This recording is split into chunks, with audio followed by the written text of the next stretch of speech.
We're now going to prepare a nice butterfly chicken fillet using nice local free-range chicken. Basically, to butterfly a chicken, press the chicken down, the palm of your hand, a nice sharp knife, and then cut all the way through the centre, 3/4 full. Take the knife out, then the chicken will open up rather like a book. What I suggest is try to use your local farm shops and the shops as close to home as possible to cut down on the mileage, and also please ask where are the chickens from. You know, be a little bit ethical with it, and also that you're going to get a fantastic traceable product and something worth using and cooking with. Now we've got the chicken breast on the bowl, and we're just going to put a little salt to season and a little bit of rapeseed oil, and we just massage that in, and now that's ready for griddling. To cook your griddled chicken, I'm lucky I've got a fantastic solid plate here for cooking on. But if you haven't got a griddle plate, barbecue, grill, or even the frying pan that you do your breakfast in every morning. Make sure the griddle plate is well oiled, or at least the bird's well oiled, and pop down, presentation side down, onto the plate, and now 4 to 5 minutes each side.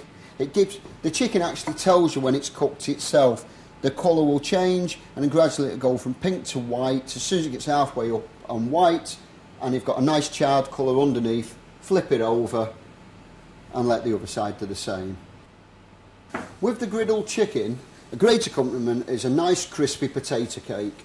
Again, I'm using some of the nice little British News or Middies, and basically I've got the potatoes, I've cooked them just enough for the fork to go into them. I'm just going to pop the fork into the bowl and crush each potato.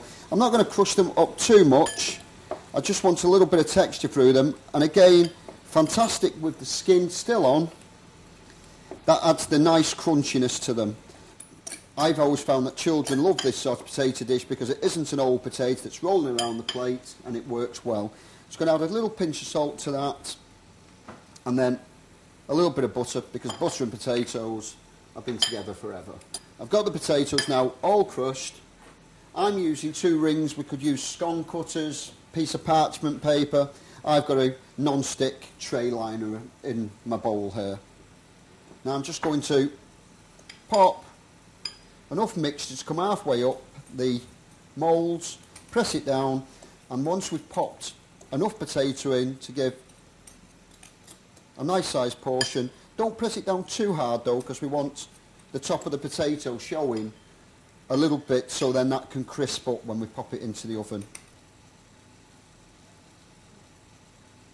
And then we just pull the rings off,